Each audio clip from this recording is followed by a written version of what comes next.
I want to welcome the witnesses for joining for this second hour on the study of pharmaceutical sovereignty in Canada. And I'd like to introduce our witnesses as an individual.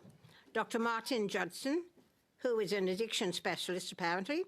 Dr. Mina, Tadrous, Associate Professor, University of Toronto. And from the Canadian Pharmacists Association, Dr. Saddaf, Faizal, Interim Vice President, Public and Professional Affairs. So I will just give you a quick rundown. You have 5 minutes, each of you, to speak. I will give you a 1-minute shout out so you can start wrapping up, and a 30-second so you can finish wrapping up. Then we will go to a question and answer period. And that period will be, again, I will time everybody, so giving people a few seconds here and there to finish their thought. I wanted to suggest that if you wish to respond, you should only speak when the chair recognizes you. And for Dr. Tadrous, you know that you have a hand raise function, and when you speak, please mute your mic when you're not speaking. And also, when the question and answer comes, if a question is directed to you, you can go ahead and answer it, unmute and answer it. There is a translation service with designated by a little globe at the bottom, and you can get English, French, or floor. So you can use that if you wish to. So once again, and all questions and comments should be made through the chair. So I want to begin by welcoming Dr. Judson. For 5 minutes, please, Dr. Judson. Thank you, Madam Chairman. Thank you for this opportunity to speak before the committee. I, Martin Judson, was licensed by the College of Physicians and Surgeons of Ontario to practice medicine for over 50 years until I retired in April 2025. I engaged in general practice for 10 years and then specialized full-time in addiction medicine in 1984. Over the last 40 years, I've studied the theories of addiction and attended numerous educational seminars pertaining to the management of substance misuse. I achieved certification in the management of substance misuse from the Royal College of General Practitioners UK and the International Society of Addiction Medicine. I remain familiar with current suggestions and recommendations for addiction management and continue to teach students at Western University. I was the first physician to prescribe methadone for the management of opioid dependence or addiction west of Toronto in 1991. The introduction of methadone was in part a harm reduction strategy intended to minimize the spread of HIV and hepatitis C by contaminated injection equipment. It also combated the overuse of prescription opioids such as Percocet and OxyContin. Methadone and latterly Suboxone are well-recognized opioid replacement therapies which have been significant influences in stabilizing the neurochemistry and neurophysiology of the addicted brain. The consequences achieved are the almost complete eradication of withdrawal symptoms, curbing cravings to use opioids, and most importantly, blocking the access of other opioids such as hydromorphone and fentanyl to those brain receptors which, when stimulated, cause damage and harm experienced by the user and society. It is well known that the pharmaceutical industry, particularly Purdue Pharma, deliberately promoted the use of short-acting opioids in an attempt to induce addiction for those recipients, but all the time denying such a disorder would develop. Opioid agonist therapy had significant success in London until what is best viewed as the introduction of an abundance of short-acting destabilizing opioids into the community. The result of poorly educated, misinformed physicians who do not fully understand the neurochemistry of addiction and therefore overprescribe. This surfeit of overprescribing has been aggravated by seemingly substandard medical care, which has not been adequately reviewed by the appropriate licensing authorities. It is recognized that opioid replacement therapy, such as methadone and Suboxone, does not meet every patient need. Alternative opiate prescribing is acceptable, necessary, and sometimes indicated, but this should be in the format of a long-acting opioid. The use of short-acting opioid preparations that do not comprehensively block the opioid receptors significantly increases the risk for patient destabilization, overdosing, homelessness, and crime. Physicians working in safe supply clinics seemingly are unaware of the harm caused by the majority of their to the majority of their patients and the community, not to mention the contribution to drug trafficking. Perhaps they choose to deny it, and this is understandable considering the lamentable absence of education about addiction in most medical schools, which is limited to about 1 hour over a 4-year course. In London, there are 5 safe supply clinics located within pharmacies. where physicians interview patients and prescribe short-acting addictive opioids by video link. There is infrequent interpersonal contact. The patients then visit the attached pharmacy to collect their prescriptions.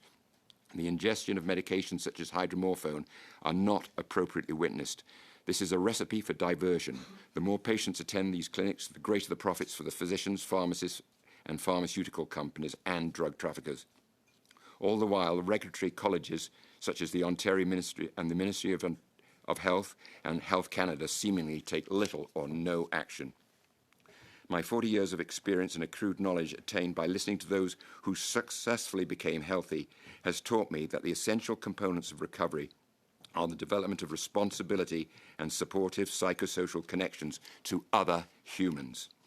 Many addicted persons have difficulty assuming these prerequisites for recovery, but they must be encouraged to try. Government must stop focusing on the short-term solutions. Physicians need to be better educated about addiction management, and academics must move on from putting so much emphasis on harm reduction strategies, which are only part of the management. We must promote a holistic well-being by moving away from the disease model of addiction, and we must, as a society, must not ignore those other components, those of treatment, prevention, and enforcement. These comments provided in this summary can be well encapsulated in the vernacular by stating that we should adopt a policy of providing a hand up and not a hand out. I'll attempt to answer any concerns that you may have. I will now go to Dr. Tadrous. For 5 minutes, please, Dr. Tadrous. Thank you, Madam Chair, and honorable members of the committee for the invitation to appear before you today and for bringing focus to this important topic of pharmaceutical sovereignty. My name is Mina Tadrous. I'm an associate professor at the Leslie Dann Faculty of Pharmacy at the University of Toronto. I hold the inaugural Canada Research Chair in Pharmaceutical Policy and Real-World Evidence. I'm also the founding director of the Toronto Centre for Real-World Evidence and co-director of the Ontario Drug Policy Research Network. My research largely focuses on using data to support pharmaceutical policy decision-making in Canada and globally.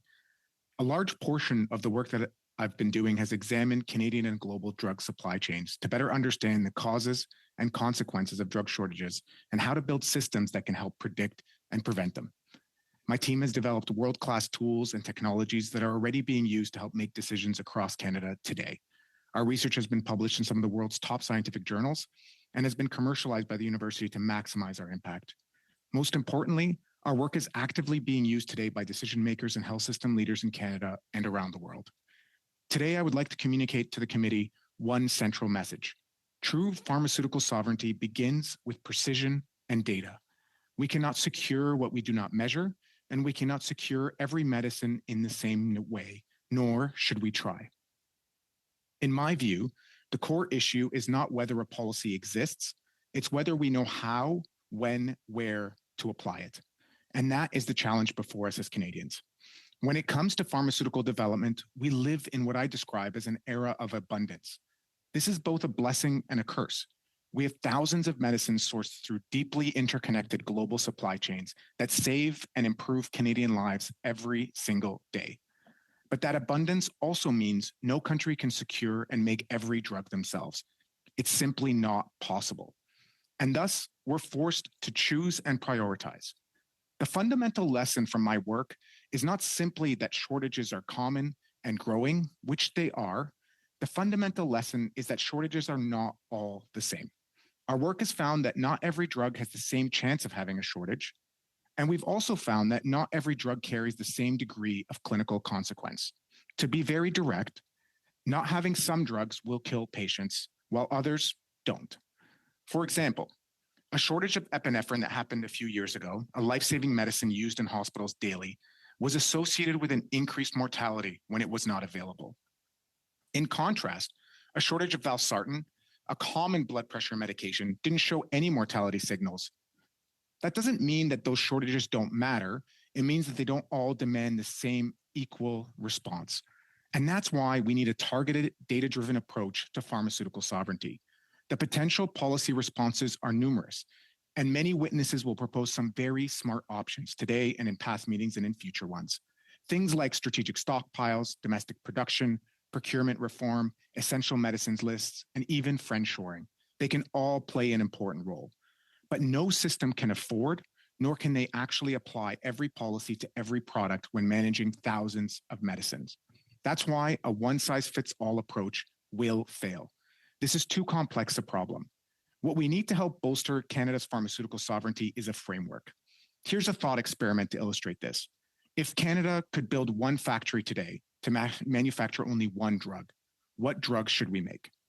In my view, we should ask ourselves 4 critical questions. First, which medicines are most critical for Canadians' lives? Second, which are the most high risk of shortages? And what do we already produce? Third, where can Canada gain economic value? And fourth, what can we or should Canada do well? We must also be honest that this is not just a domestic issue. Canada sits within a complex global market. It's not the only price the country pays that affects resilience, but how its market and regulators function and where it sits in this broader supply chain. For that reason, I urge the committee to think beyond crisis response and towards proactive resilience using evidence and data to identify the medicines that are clinically critical, structurally vulnerable, and most likely to fail.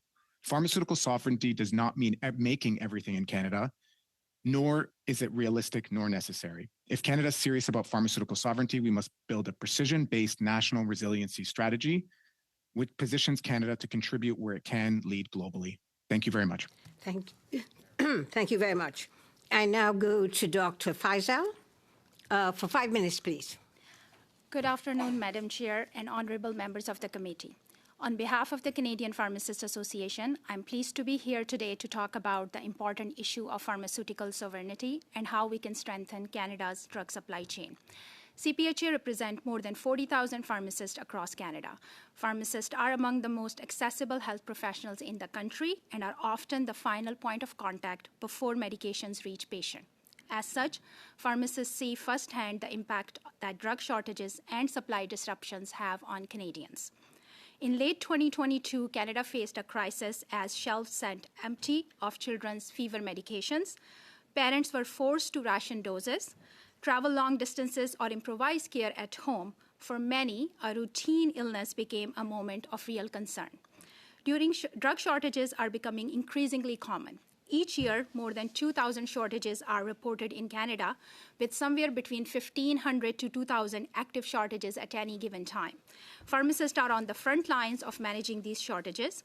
Our research shows that pharmacists can spend up to 20% of their day managing drug shortages, time that would otherwise be spent providing care to Canadians.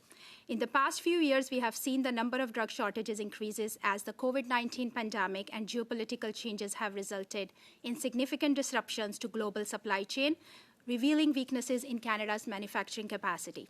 At the same time, new policies under Trump administration, including most favored nation policy, and the threats of tariff on pharmaceutical products threaten to impact drug pricing in Canada and around the world. Pharmaceutical sovereignty does not mean complete domestic self-sufficiency. Rather, it means building a resilient, diversified, and reliable supply chain that reduces over-reliance on a limited number of global sources. Before we can invest more into Canada's pharmaceutical manufacturing industry, we need to understand where Canada sources its drug and raw material. Canada relies almost exclusively on imports for active pharmaceutical ingredients. Most of them are imported from India, followed by China, Mexico, Italy, and Spain. Only 2% of APIs are manufactured in Canada. US is Canada's top trading partner for pharmaceuticals, representing 31% of Canada's import. Around 50% of Canada's pharmaceutical import originate from European Union countries. From a pharmacy perspective, 6 key priorities stand out. First, Canada must strengthen domestic pharmaceutical manufacturing. There is a clear opportunity to reduce reliance on both imported drugs and raw material. To support this shift, the federal government should strengthen relationships with diverse trading partners to ensure reliable access to APIs, while also providing targeted investment and incentives for companies to manufacture in Canada. These incentives could include expedited regulatory review processes for drugs made with Canadian source ingredient and reduced reviewer fee for domestically produced products. Second, Canada should establish and maintain a list of medications at high risk of shortage. This action would support federal, provincial, and territorial governments in planning and maintaining appropriate reserves, ensuring preparedness and continuity of care. Third, there is a need to invest in tools, data collection, and technologies to strengthen drug shortage monitoring and response. Improved data system would enable earlier detection of supply disruptions and more effective coordination across jurisdiction. Fourth, Canada must examine procurement practices that prioritize lowest cost over supply resilience. More balanced procurement models that value reliability, redundancy, and supply security will be critical to prevent further shortages. Fifth, we need a coordinated pan-Canadian approach, which is essential to ensure alignment across federal, provincial, and territorial governments in managing supply risk and responding to shortage. And finally, inconsistent scope of practice across jurisdiction limit pharmacists' ability to respond timely and effectively to drug shortages. Enabling pharmacists to practice to the full extent of their training, including adapting prescriptions and performing therapeutic substitution independently, would improve continuity of care and ensure more timely access to treatment for patients. Pharmaceutical sovereignty is ultimately about ensuring Canadians have reliable, timely, and equitable access to medications. Achieving this will require a balanced approach that strengthens domestic capacity, diversify global supply, reform procurement practices, and improve coordination across jurisdiction. Pharmacists play a critical role in managing shortages and ensuring continuity of care and must be supported to practice to the full extent of their training. CPHA look forward to work with government and other partners to strengthen Canada's drug supply and ensure pharmacists can continue supporting patients across the country. Thank you for the opportunity to appear today, and I welcome any questions. Thank you, Dr. Faizal. First round, that is 6 minutes for each questioner, but that includes a question and answer, and I will try and be very tight with your sticking to that timeline. Now, that goes for the questioners as well as the respondents. Now, I begin with Mr. Bailey for 6 minutes, please, for the Conservatives. Thank you, Madam Chair. I'd like to thank the witnesses. And I'd like to take a special moment just to thank Dr. Judson for 5 decades of service. Thank you. A new peer review study examined the closure, Dr. Judson, of the Alberta Red Deer drug site using statistically significant health data. Are you familiar with this study? Yes or no? Yes, I'm a member of this society. Thank you. The study found that after the site closed, opioid agonist therapy among former site users increased significantly and exceeded levels at the comparison site that remained open. Does this data support your view that removing supervised consumption sites can increase uptake of real treatment?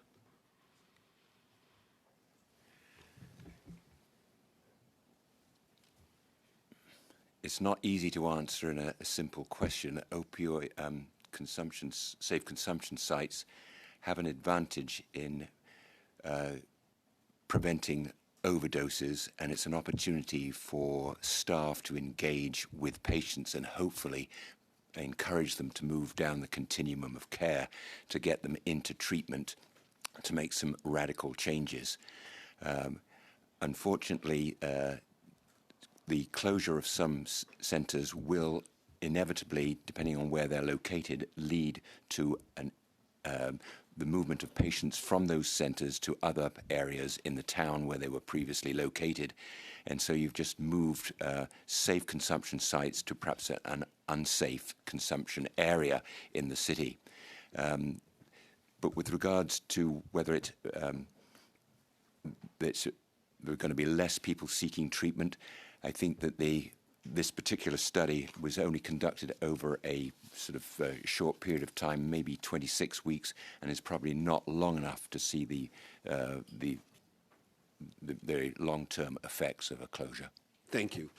And I think one other thing to note in that Red Deer situation, when that safe consumption site was removed, a nursing station was put in place of it so that it encouraged people to go for treatment so that they would not be migrating in other silos.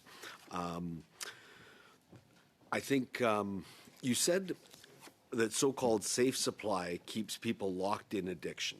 In your opinion, has the Liberal government's expansion of safe supply simply perpetuated addiction rather than treating it? Well, safe supply was really sort of pioneered in BC in the sort of about 2012.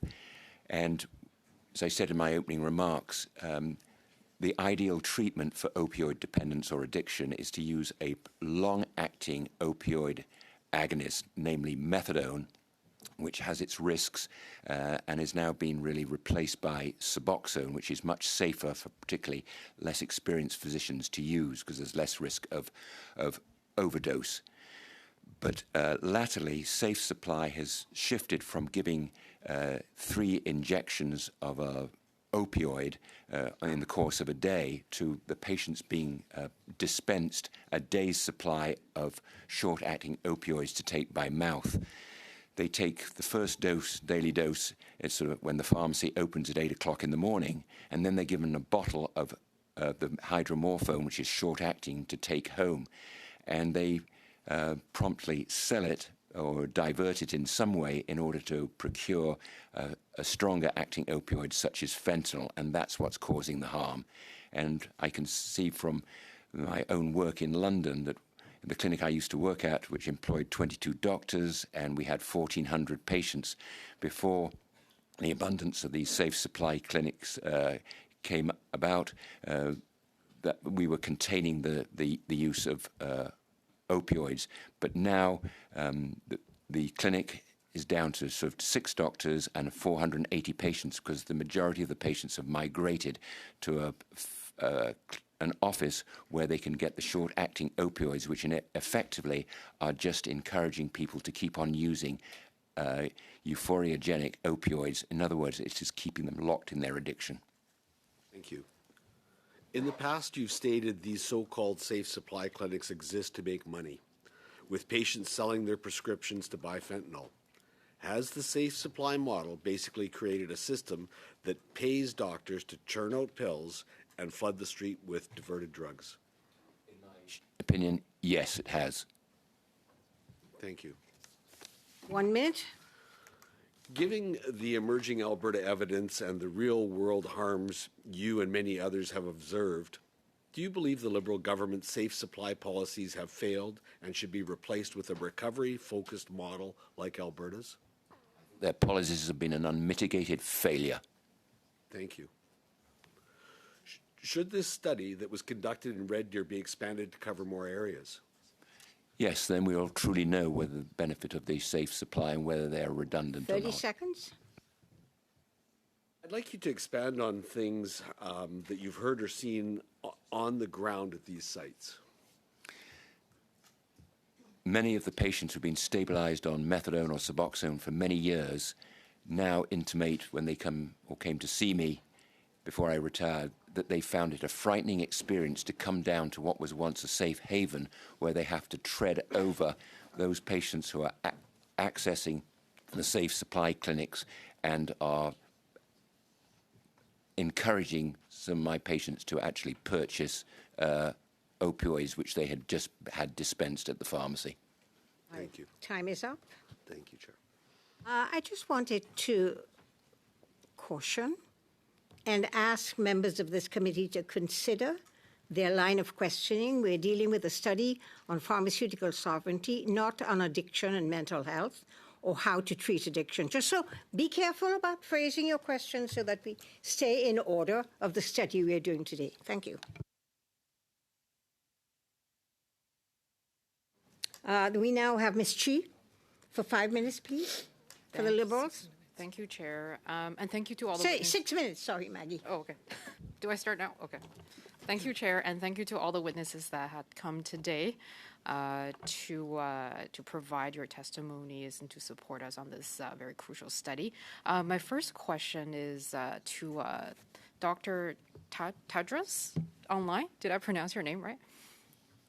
Yeah. First of all, your testimony was excellent, and I really found it informative and at the same time intriguing. When you describe sort of we're in the era of abundance, I think that really struck a chord with me. And your approach, your proposed action plan, I find really reasonable. So I just want to pick your brain and maybe if you can help us expand on that framework, since you've outlined a more targeted approach to pharmaceutical sovereignty, focusing on critical supplies, higher risk medicines, economic values in this country.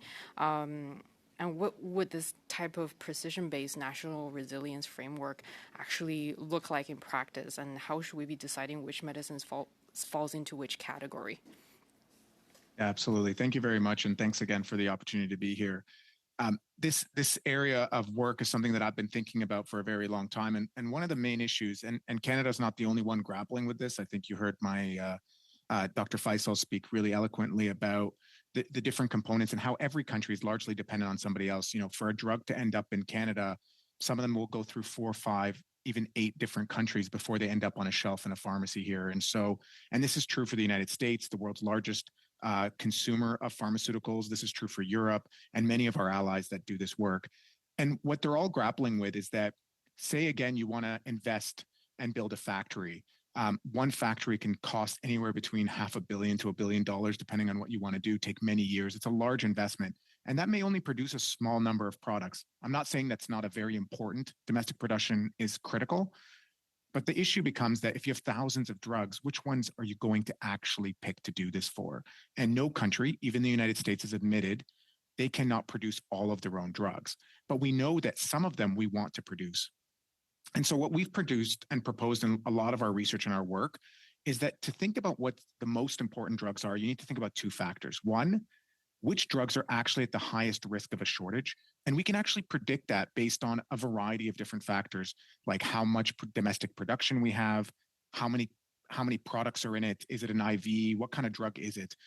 And the second part is what is critical for an acute clinical situation. I kind of laid out 2 examples in my opening statement where you have one medication that is needed, epinephrine. Someone has an anaphylactic shock or they're in the hospital, they need it at that moment, versus another is a blood pressure medication, which we have other options, it's preventative, it's important, but you can do with other options there. And so that's the kind of thinking that you can think about, and it can help you fine tune and bring down, you know, from thousands, you can probably pick your top 50, top 100, depending on which policy you want to implement. And just a follow up to that, how do you see sort of putting this in practice when we're looking at frontline physicians, pharmacists, nurse practitioners? You know, will it be immediate, or do you see more of a training happening in between?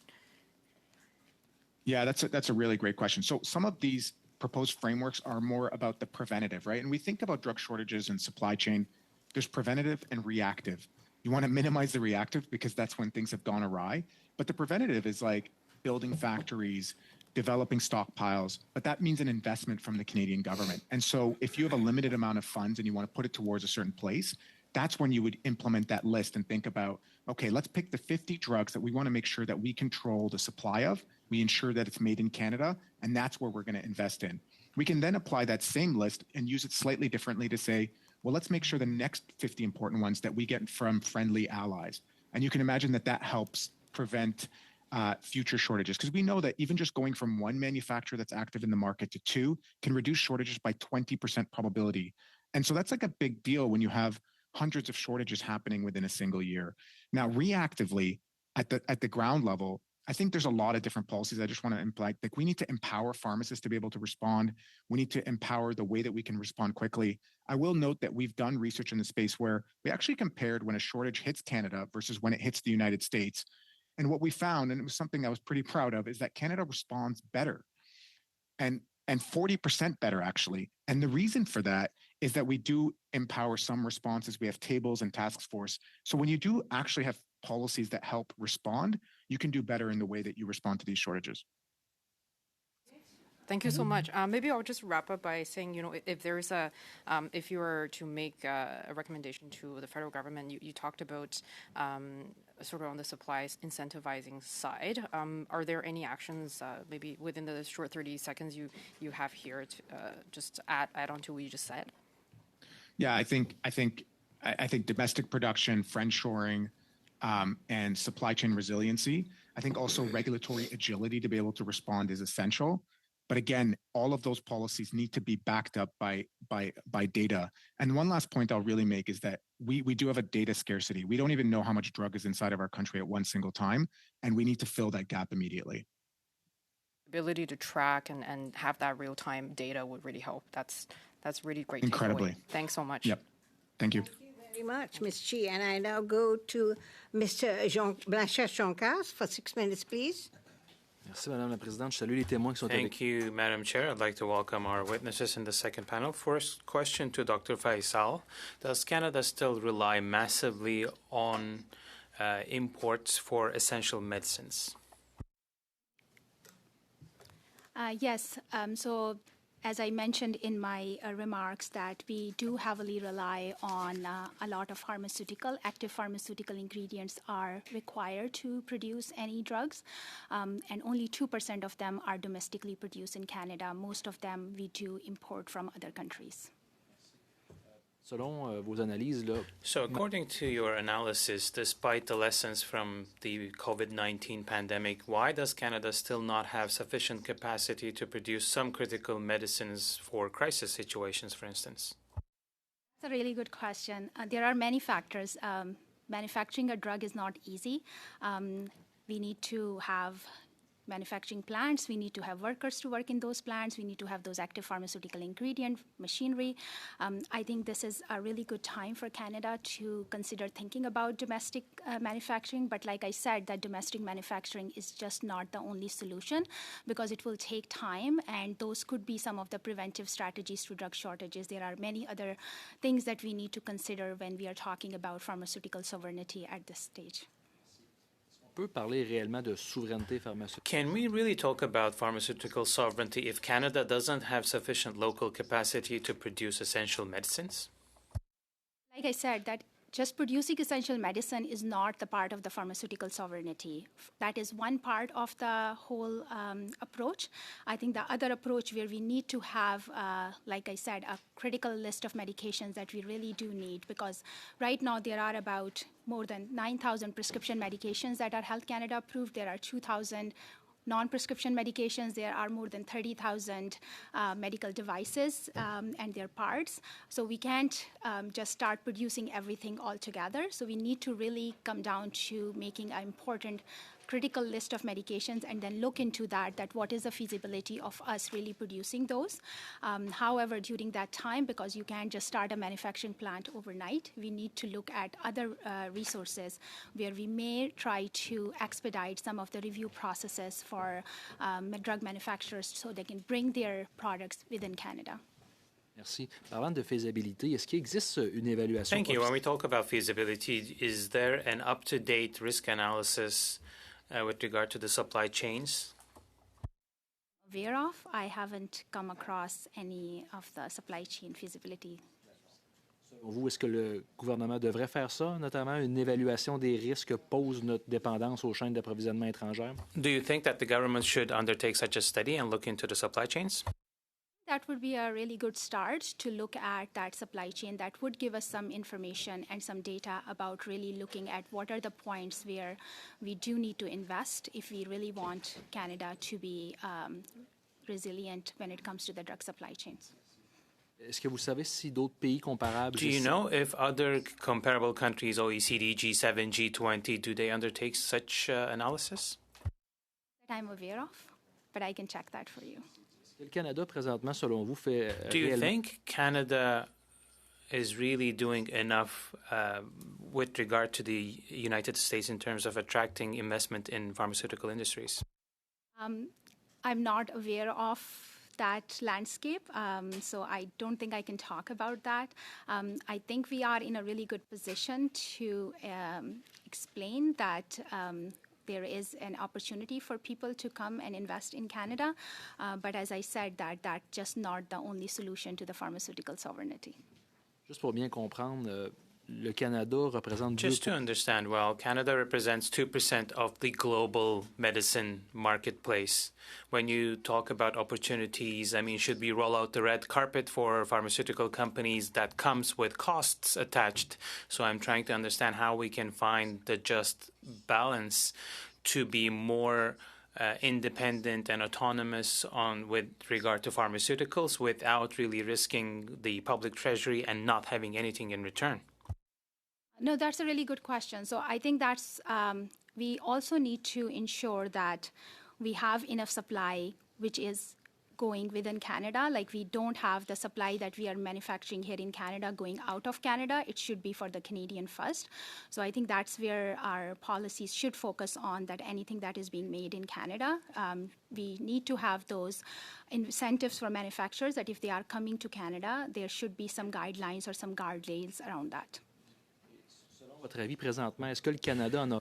Do you think that Canada is getting its money's worth in terms of public funds that are invested and our capacity of having the large pharmaceutical companies of this world helping us produce some medicines and eventually look after the population? Sorry, can you repeat the question? On a vraiment pour notre argent? L'argent Do you think that the public funds, taxpayers' money, are we getting good return on our investment when you compare it to the pharmaceutical industry's investments in terms of our access to certain medicines and with regard to the price as well, how accessible things are? I'm not sure if I will be able to answer that question. D'accord. Est-ce que vous savez si le prix des médicaments... Okay, do you happen to know that the price of medicines is... Could I ask Dr. Faizal if she couldn't answer the question that Mr. Blanchette-Joncar just asked, could she get that information and send it to the clerk of the committee so we could get that answer? It's an important question. Yes, I can. Okay, thank you very much. I now go to the second round, which is a 5-minute round, and I begin with Mr. Strauss for 5 minutes, please. Oh, he's not here, so who's going to do it? Mr. Major? Ms. Jasek? Oh, sorry, Ms. Conans. Two Helenas. I get confused with two Helenas. Both of them blonde. So I was going to start with Ms. Conans for 5 minutes, please. Thank you, Chair. My question is for Mr. Judson. In this study of pharmaceutical sovereignty, we're looking at existing public investments and purchases in Canadian-made pharmaceuticals. The Canadian government has significantly increased its purchasing, supply, and distribution of pharmaceutical-grade hydromorphone, particularly during the period of the BC failed decriminalization experiment. Do you consider the federal government's purchasing of hydromorphone for so-called safe supply purposes is public money well spent? No, it's not money well spent at all. The hydromorphone is that has been stockpiled is for use in or to be dispensed in pharmacies where patients are getting prescriptions for inordinate high concentrations of hydromorphone. And because it is short-acting, it does effectively destabilize the nervous system, making recovery virtually impossible. It's locking the patients into their addiction. Okay. And so the fact that there are such an abundance of hydromorphone available in Canada, even before it makes it into the pharmacy, means that the present policy is to keep on feeding pharmacies and encouraging doctors to prescribe hydromorphone, but that is not the best recommended treatment. Safe supply is not safe when you look in the big picture. It may be pharmaceutical grade hydromorphone, but it's not safe for the community for this amount of hydromorphone to be being diverted from patients when they leave the pharmacy. Okay. So you're saying there's definitely risks with increasing that supply, and it's not. It's the supply that's causing risk. It's because there are physicians who are prescribing it, and it's not the recommended line of treatment. Okay. When Safe Supply first came in BC, it was for the administration of either tablets or injections of morphine under witnessed supervised conditions 3 times a day. But now, particularly in Ontario, it's degenerated into a daily dispensing of a day's supply of hydromorphone tablets, supposedly to be taken by the patient over the 24 hours. But we know full well, just by observation, we can see that patients get their prescription of hydromorphone. They take the first dose as a witnessed dose in front of the pharmacist and take the balance home. They're meant to take that throughout the day to prevent withdrawal and cravings, but instead that is what they sell, and so it is diverted. That's where the danger is. It's not so much the supply that's then supplied in turn to the pharmacy. It's the problem stands with the physicians who are prescribing it. Okay. Would the investments made by the Canadian government in the distribution of pharmaceutical hydromorphone have been better invested in the production and distribution of pharmaceutical methadone and Suboxone, which would be used in a more opioid agonist therapy? The drugs which are best used in the treatment of opioid dependence or addiction, it's the same thing, are methadone for severely addicted people and perhaps a safer drug, Suboxone. The only problem with Suboxone, it can now be, well, it's not such a problem, but it's now available in injectable form and can be administered once a month. But that means that the patient goes into the physician's office once a month, gets an injection and leaves. Whereas with methadone, they were perhaps attending the clinic twice a week, and that encouraged the build-up of a interpersonal relationship, which is perhaps the most therapeutic tool when it comes to treating addiction. It's not in a chemical, it's in 40 seconds. it's in developing a human connection. But I guess the key there is that the government needs to want to help people quit drugs as opposed to continue on them.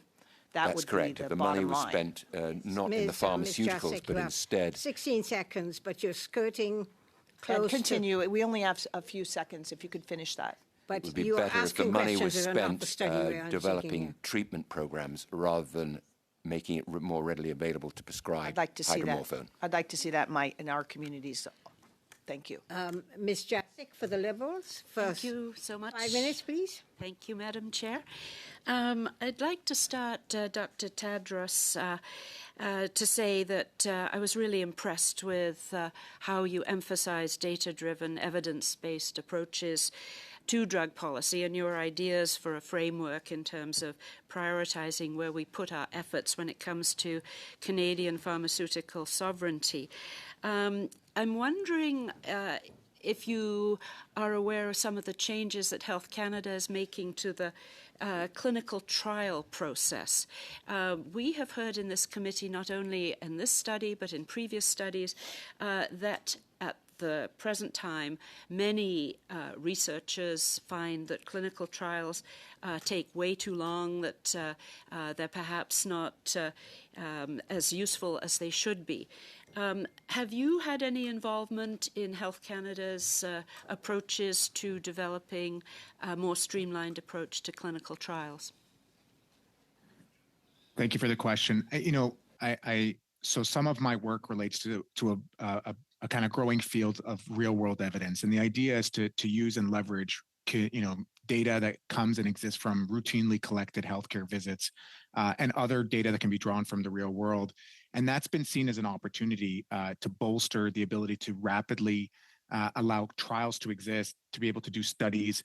One of the issues that we're facing in drug development today is that a lot of the drugs that are coming to market are really rare drugs, things that treat rare diseases, rare cancers, really innovative things. But the problem is they don't have a lot of people. And so it becomes really challenging to do these clinical trials in the robust way that we've been used to and what Health Canada has been used to. And so I think what we're seeing from a lot of regulators around the world, the FDA, the EMA, Health Canada, who they all work together to develop guidances and international standards, is that we need to be bolstering how we can do those clinical trials to allow ready access to be able to do that. And one of those spaces that we're able to do that in is real world evidence and to be able to sort of unleash the data capacity of Canada. I will say that we haven't met that promise yet. And I think this is something that many of us are trying to work towards is how do we allow the data that's part of our amazing healthcare systems that do require some improvement, but around Canada, to be able to tap into that as a power for Canada to be more involved in these global studies. And this will mean we could get earlier access to treatments, actually study Canadians in these studies who might not always be included, and then get access to earlier medications. I just want to make one small comment, and I think it has to do with some of the comments that were coming before us. When you're thinking about sovereignty, it's really important to consider that there's two pathways of conversations around branded, novel, new treatments, and then generic drugs. And I think there's clinical trials and those pieces are really important to get us new, novel treatments. But some of the things around essential medicines and capacity are with generic drugs as well. Both are important for sovereignty. Thank you so much. Dr. Faizal, to pick up actually on what Dr. Tadrous was just saying, you talked about developing a list of essential medications. And I was wondering how you might see this happen. Actually, there was an attempt at this. Dr. Eric Hoskins, former Ontario Minister of Health, was charged by the Trudeau government, I think in 2015 or so, to come up with such a list. So could you elaborate on how you might see that we could do this? Thank you so much for the question. So I think we have been discussing this from some time now. We can't manufacture every drug. There are a lot of drugs, so we need to pick the one that are really essential. Now, there could be two approaches. We can look at the drugs who are essential in a way that there are no alternative treatments available for those drugs. So if that drug will go out for the drug shortage, there will not be any alternative available. For example, right now we are seeing a medication which is oncology medications. There is no alternative treatment available for that medication. So that would consider something that need to be on that essential critical drug list. Then there are certain drugs that people use for chronic disease management that they have been on the therapy for a long time, and it is not easy for a physician or a prescriber to switch them from one medication to another medications. So we need to really pick and choose the one that can give us that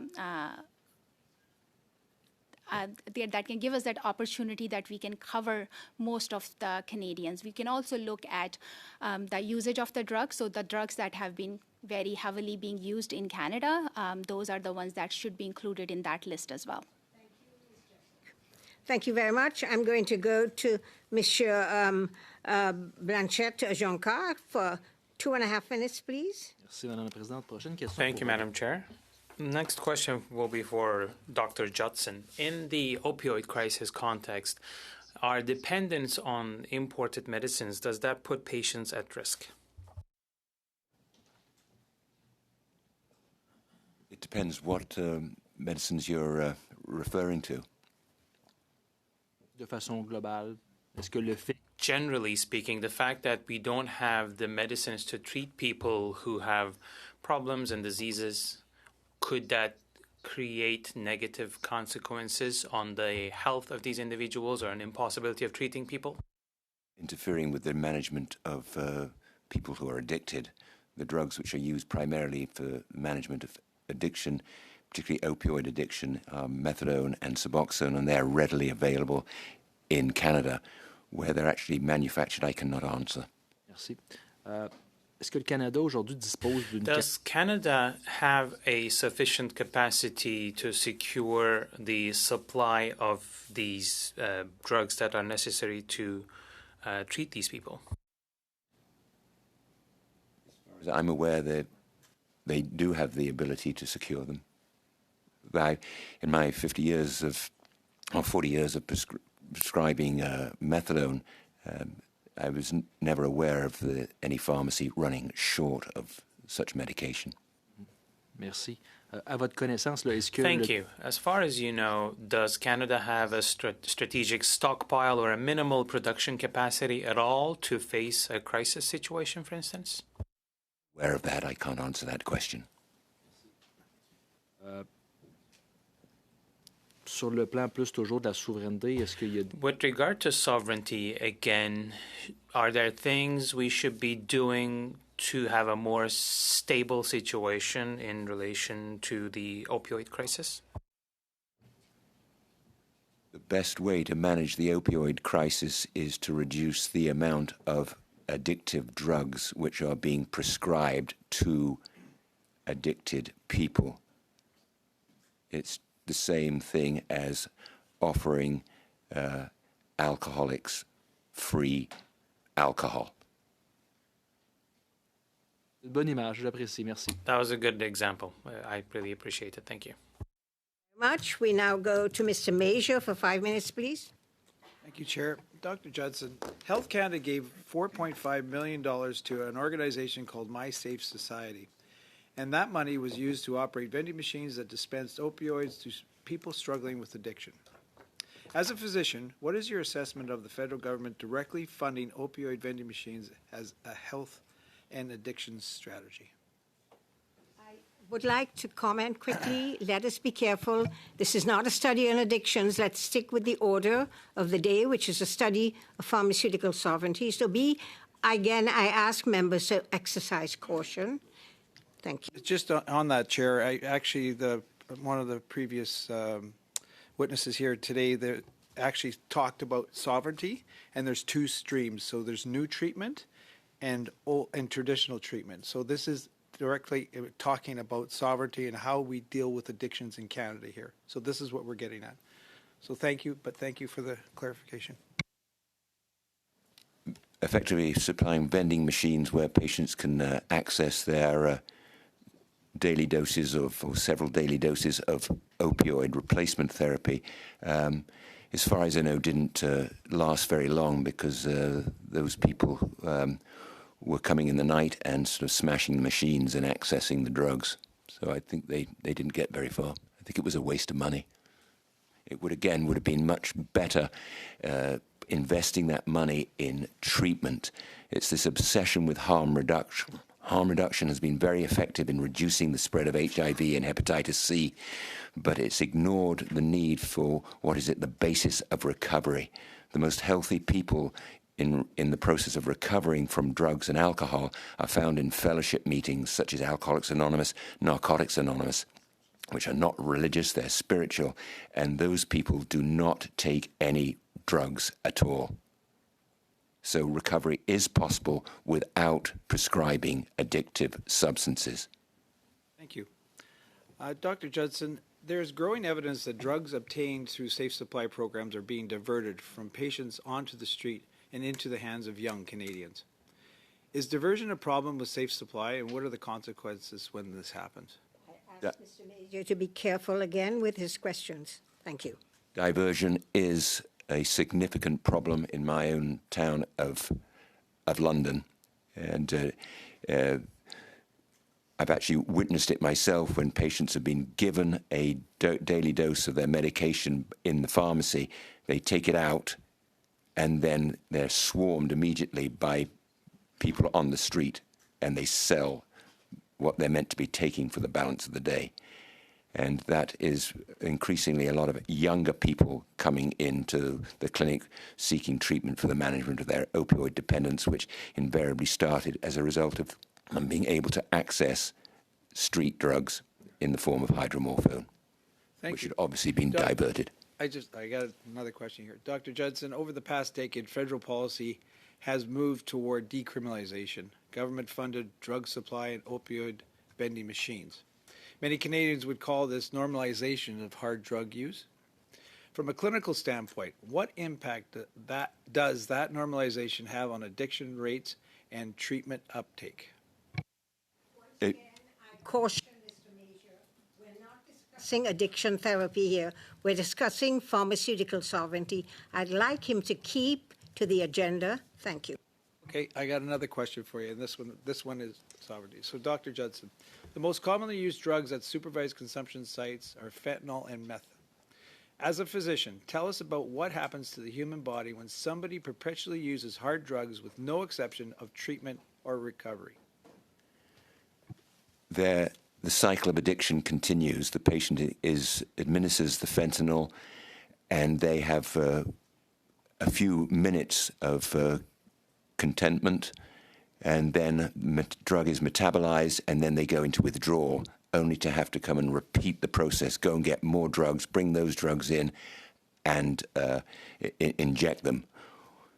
But it would be much better if when they attended safe injection sites, that there's greater emphasis on trying to encourage people to seek long-term recovery. Would you say that the policies built around drug enablement are holding people with addiction hostage? Yes. Mr. Major. Mr. Elson, for 5 minutes, please. Thank you, Madam Chair. I'd like to thank all the witnesses for coming. This has been very useful testimony. We talked about how, I heard a lot of testimony how we need to improve our own manufacturing capacity and how, it's not the be-all and end-all that, every nation has to rely on other nations for some. But we have severely limited capacity. Now, one of the things we learned during the pandemic was that we didn't have the ability to make our own vaccines. Now, I'm going a little far through the mists of time here, but some of us may remember Connaught Labs. This was a publicly owned laboratory. It produced a large portion of Canada's vaccines. It was sold in the 1980s by the federal government of the day to a private industry, to a private company. This company decided that the best business case for them was to close the Canadian branch, formerly Connaught Labs, leaving us without any vaccine capacity.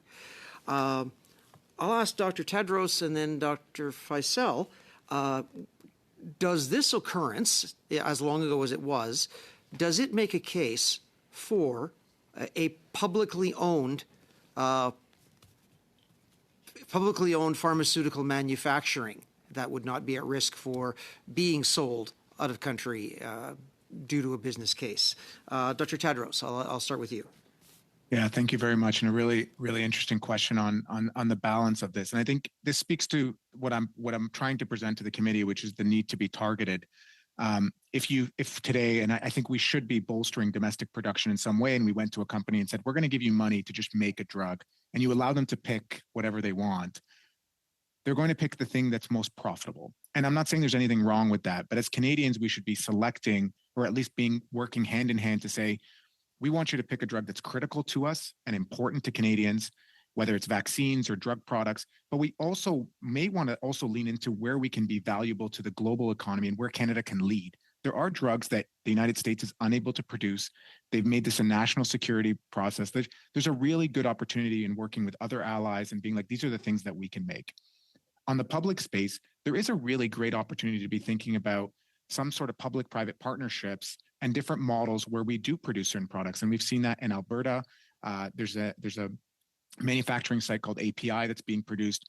They are, I think needs to be supports in what they can make and how they make it, but there is an opportunity to be thinking creatively about how we can bolster both the domestic production, but also being very, very pointed on what we make and what Canada needs. Thank you. Dr. Faizal, would you care to add to that?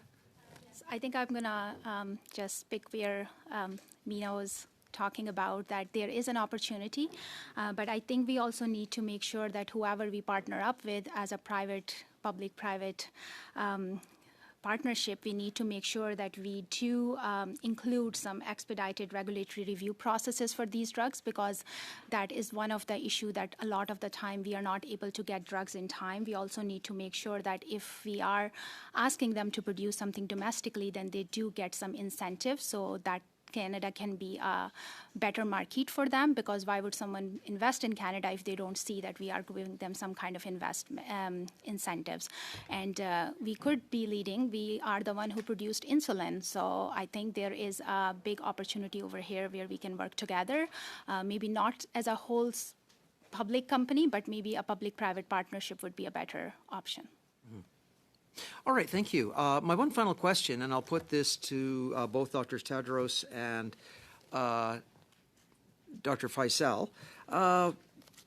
In regards to this, you had made mention that, you had to have your top 50 to be domestic, then the next top 50 to be from a friendly ally. And I'm not asking you to answer this right now. That would be absurd. But would either or both of you be among the sources that could help to tell us what are the top 50 in the next 50. Dr. Tadrous, I'll start with you. Yeah, so that's exactly what we've been doing for work. We've developed frameworks and mechanisms to be able to do that. And I do want to point out that Health Canada has been leading a proposal to develop a critical vulnerable drug list. It's related to bolstering the supply that would be held inside of Canada, increasing the amount that should be held. There's lots of work happening in this space and lots of really smart people working towards it. We just need to have the vision that all of this work is linked with policy, and that's where I think people on this committee can really play a leadership role. Mentioned the critical and vulnerable drug list. So Health Canada is working on it. We are working very closely with them. So I think it's a great opportunity for us to collaborate on that. And we really hope that this committee can move this work forward. I have no further questions, and that's my time. Thank you very much. Do you have anything else to say, Mr. Everson? No, I thought that's all you the told me questions you had some question to put to the committee. Oh, yes, I'm sorry. I have no more questions. I have a motion I would like to bring up at this point. This is a routine motion regarding the distribution and access to documents to 3 associate members per recognized party, adopted by various committees in November. This expired on January 26th. There's agreement among whips for committees to adopt a new routine motion extending the provisions of this motion until September. So the following motion that is available printed here in English and French, that notwithstanding the usual practices of the committee concerning access to and distribution of documents, A, up to 3 associate members of the committee per party be authorized to receive the notices of meetings and notices of motion and be granted access to the digital binder. B, that the associate members be designated by the offices of the whips of each recognized party and sent to the committee clerk. And C, that the provisions of this motion expire as of September 25th, 2026, unless otherwise ordered. Thank you. Is there any one disagreeing? I gather the whips, all party whips have agreed to this. Everyone's agreement? Okay, well, I think we have unanimous consent on this. Thank you, Mr. Ailton. And I now want to thank our witnesses, Dr. Faizal, Dr. Judson, and Dr. Tadrous, for their expertise and an extremely important issue. Thank you again, and I adjourn the meeting.